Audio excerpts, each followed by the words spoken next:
झारखंड विधानसभा चुनाव 2019 में राष्ट्रीय जनता दल 7 सीटों पर चुनाव लड़ी थी, लेकिन इस बार महागठबंधन में राजद के सीट को लेकर पेंच फंसा हुआ है। पिछली चुनाव में 5 सीटों पर राजद सेकेंड पोजीशन पर रही थी, जबकि इस बार राजद का मानना है कि 15 से 18 सीटों पर राजद मजबूत है। अगर सीट शेयरिंग सही तरीके से नहीं होती है तो कई विकल्प खुले रहने की बात भी कही गई है। ऐसे में राजद अब प्रेस कॉन्फ्रेंस करने वाला है, जिसमें बड़ा फैसला सामने रखा जा सकता है। ताकत जो वोट की है, जनाधार की है, वो राजद के पक्ष में है। मसलन मैं बताऊं कि पिछली बार 7 सीटों पे हम लड़े, चूंकि लालू जी का हृदय विशाल था, गोल था कि बीजेपी को हटाओ। आज भी गोल वही है। हम 5 सीटों पर रनर अप रहे, बाकी हमारे गठबंधन के सहयोगी लोग शायद उतनी सीटों पर परसेंटेज टर्म्स में रनर अप नहीं रहे। इन चीजों का समायोजन हमें दुख के साथ कहना पड़ता है कि यूनिलैटरल फैसला लिया गया कि आपको फलाने नंबर ऑफ सीट का ऑफर दिया जा रहा है। ये न राजद की ऐतिहासिक ताकत के अनुरूप है, न समकालीन जो परिस्थितियां हैं उसके अनुरूप है।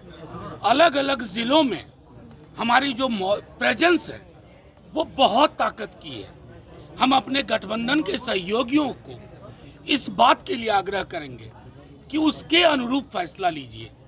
हमारे प्रभारी यहाँ हैं, हमारे प्रदेश अध्यक्ष यहाँ हैं, और कल से हमारे नेता प्रतिपक्ष स्वयं तेजस्वी जी यहाँ हैं, राष्ट्रीय प्रधान महासचिव जी वो यहाँ हैं। सब लोगों के होने के बावजूद अगर गठबंधन में बुनावट की प्रक्रिया में आपने हमें संलग्न नहीं किया तो इस बात का दुख तो होता है, इस बात का कष्ट होता है। और कष्ट इसलिए भी होता है कि हमारी ताकत शायद बहुत ज्यादा है।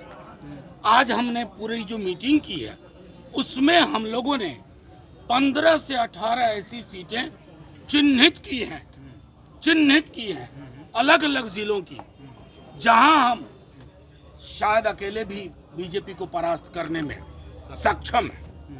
और ये आप भी जानते हैं जो मीडिया के साथी हैं।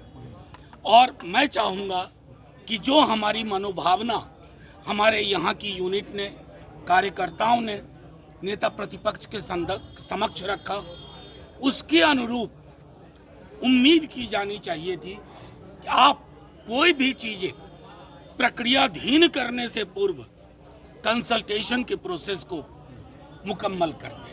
देखिए, सारे फैसले ना मैगी 2 मिनट नूडल्स में नहीं होते हैं, लेकिन तमाम विकल्प खुले हुए हैं।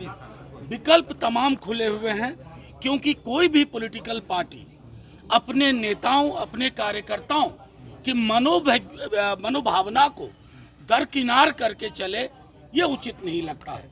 यही भावना हमारे राष्ट्रीय अध्यक्ष की है, यही नेता प्रतिपक्ष की है, यही राष्ट्रीय प्रधान महासचिव जी की है, यही प्रभारी जी की है, यही प्रदेश अध्यक्ष जी की है।